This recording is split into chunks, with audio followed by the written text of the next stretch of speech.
On July 20th, 1969, while most of the country was glued to their television watching the Apollo 11 moon landing. Tranquility Base here. The Eagle has landed. That's one small step for man. A mysterious drowning left a family in shock, and a king's legacy lost in the shadows. Was his death an accident or murder?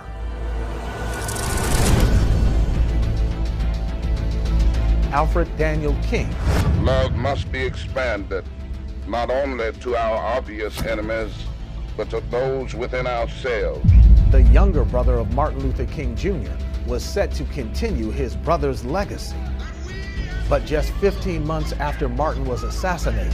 Sad news for all of our fellow citizens and people who love peace all over the world. And that is that Martin Luther King was shot and was killed tonight in Memphis. AD's life was cut short too. In this groundbreaking television event, we reveal the story of A.D. King, his legacy, his leadership, his death. On the 50th anniversary of the King assassination, with new details on the death of A.D. King. More than 50 years after her husband's death, Naomi King continues to teach younger generations, not only about the issues of the day, the civil rights movement. A lot of people did not know, and still do not know, that ML had a brother. But the man, also on the front lines of the movement, Reverend A.D. King. We met at when we were like 12 and 13, and so I just can't think of a day without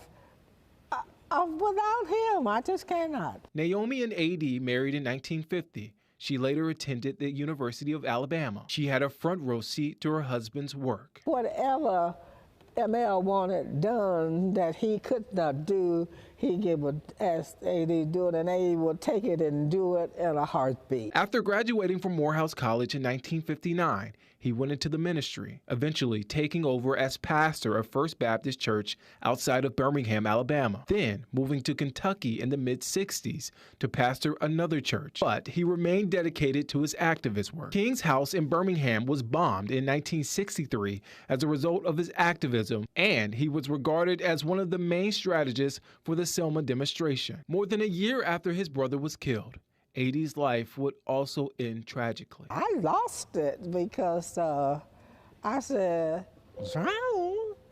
I said, well, A.D. was an excellent swimmer. He was found at the bottom of the family swimming pool. God simply said to me that A.D. did not drown. He was killed. While his death continues to be a mystery, Naomi continues to keep his name alive. In 2008, she established the A.D. King Foundation. He was funny, he was smart, he was just the utmost.